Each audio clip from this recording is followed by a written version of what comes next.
जब आप हमारे हाथ को मजबूत कीजिएगा तब ये विचार पूरा होगा। आपस में सभी जाति सभी धर्म के साथ आप लोग भाईचारा बना के रखिए। इस संसार में सही मायने में दो ही जात है, एक अमीर और एक गरीब। अगर आप गरीब हैं तो ये मान लीजिए ये आपकी अपनी जात है, और गरीबी से निकलने के लिए एक आप अच्छे सरकार को चुनिए और दूसरा अपने बच्चे को पढ़ा लिखा के काबिल बनाइए ताकि वो पढ़ाई लिखा करके आगे बढ़ेगा। इसलिए सरकार को चुनने के लिए आपके पास वोट है, आप सही से निर्णय लीजिएगा कि वोट किनको देना है।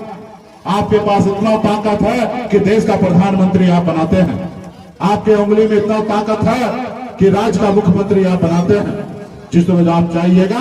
आजादी के 77 साल में आपने हमेशा देश का प्रधानमंत्री दूसरे को बनाया, राज्य का मुख्यमंत्री दूसरे को बनाया, बिहार के लीडर दूसरे को बनाया, अभी तक आपका समस्या दूर नहीं हुआ।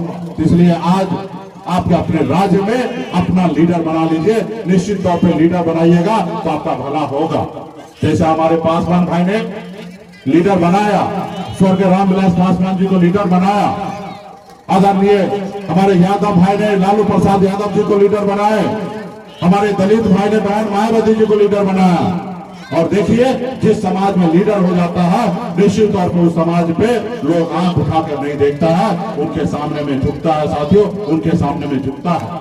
आप भी लीडर पैदा कीजिएगा तो निश्चित तौर पे आपके हर समस्या का समाधान होगा। आपके बारे में आपसे लड़ने के लिए 10 बार सोचना पड़ेगा, तो निश्चित तौर पे ये लीडर बनाने के बाद ही ऐसा होगा। तो आप सभी से आग्रह है कि आगे भी 2 जगह कार्यक्रम है, समस्तीपुर तक जाना है। अब 24 घंटा आप लोग हमें सोशल मीडिया पे देखते होंगे। कल हम उत्तर प्रदेश में थे, आज आपके पास है। अभी रात भर कार्यक्रम करके कल पटना पहुंचेंगे। इसी तरीके से पूरे यूपी, बिहार, झारखंड 3 राज्यों में अपने लोगों के लिए लड़ाई लड़ रहे हैं साथियों। और इसमें हर आदमी को सन पल्ला बनकर काम करना पड़ेगा। ये नहीं देखना है कि हमारे गांव में मुकेश सहनी आए कि नहीं आए, जब मौका मिलेगा तब हम आपके पास जाएंगे। लेकिन हर गांव में, हर टोला में, हर प्रखंड में अपने आप को मानिए कि मैं सन पल्ला हूँ और हमारे कर्तव्य क्या है, हमारा विचार क्या है, गरीब को सम्मान देना। तो इसके लिए हम लोग लड़ाई लड़ने के लिए मैदान में उतरे हैं। आप जब तक हमें ताकत दीजिएगा, जितना हमें ताकत दीजिएगा, निश्चित तौर पे उतना ही लाभ आपको मिलेगा, आपके आने वाला पीढ़ी को लाभ मिलेगा।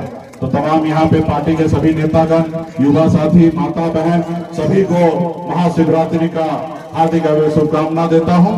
और पार्टी के साथ, समाज के साथ, सभी के साथ घुल मिल कर रहिए। हमें किसी का हक नहीं चाहिए, हमारी लड़ाई है सिर्फ हमारा अपना हक हमको मिल जाए। जैसे दिल्ली में आरक्षण है वैसे हमको बिहार में आरक्षण मिल जाए, जैसे बंगाल में आरक्षण है उसी तर्ज पे हमें बिहार में आरक्षण मिल जाए, यही मेरा मांग है साथियों। इसी के लिए लड़ाई लड़ रहे हैं। हमको किसी का खाना नहीं खाना है, किसी के साथ लड़ाई नहीं लड़ना है। हमारा हमेशा वही सोच होना चाहिए, अगर आपके गांव में कोई जरूरतमंद हो, प्यासा हो, तो उसको पानी पिलाने का काम आप कीजिए। अगर कोई भूखा है तो उनको खाना खिलाने का काम कीजिए। ये हमारा विचारधारा है और इस विचारधारा के साथ रहिए। और ये भी आपका विचारधारा है कि आपका अधिकार है तो उसके लिए लड़ाई लड़िए। अगर आपके अधिकार अगर सुई के नोक बराबर भी है तो उसके लिए आप लड़ाई लड़िएगा तो वो आपका अधिकार मिलेगा। और जब आपका अधिकार मिलेगा तो आपके आने वाला पीढ़ी जो है वो सर उठा के जिएगा साथियों, सर उठा के जिएगा। इसलिए तमाम माता बहन से फिर से आग्रह वही कि अपने बच्चे को पढ़ा लिखा के काबिल बनाइए। आप गांव समाज में देखते होंगे जो पढ़ लिख लेते हैं वो सरकारी नौकरी में लगते, अच्छे काम करते, दूसरे शहर में जाकर काम करते हैं। अगर आज हमको अगर माता पिता ने अगर पढ़ाया लिखाया नहीं होता तो क्या मैं आपके साथ आपके हक अधिकार के लिए लड़ाई लड़ता? नहीं लड़ाई लड़ता। मैं भी जाके कहीं पे मछली मारते रहता। लेकिन आज हमें माँ बाप ने पढ़ाया लिखाया, बॉम्बे जैसे शहर गया, वहाँ मेहनत मजदूरी कर कर वहाँ पे अपनी कामयाबी का झंडा गाड़ा। और फिर जब हमारे पास होशियारी समझदारी था तो हमने देखा कि लोग चांद पे घर बनाने के लिए सोच रहा है, लेकिन हमारे लोगों के लिए इस धरती पर रहने के लिए घर नहीं है। और जब मुझे एहसास हुआ कि इनके लिए लड़ाई कौन लड़ेगा, और फिर मुझे एहसास हुआ कि अगर हम नहीं लड़ाई लड़ेंगे तो कौन लड़ेगा।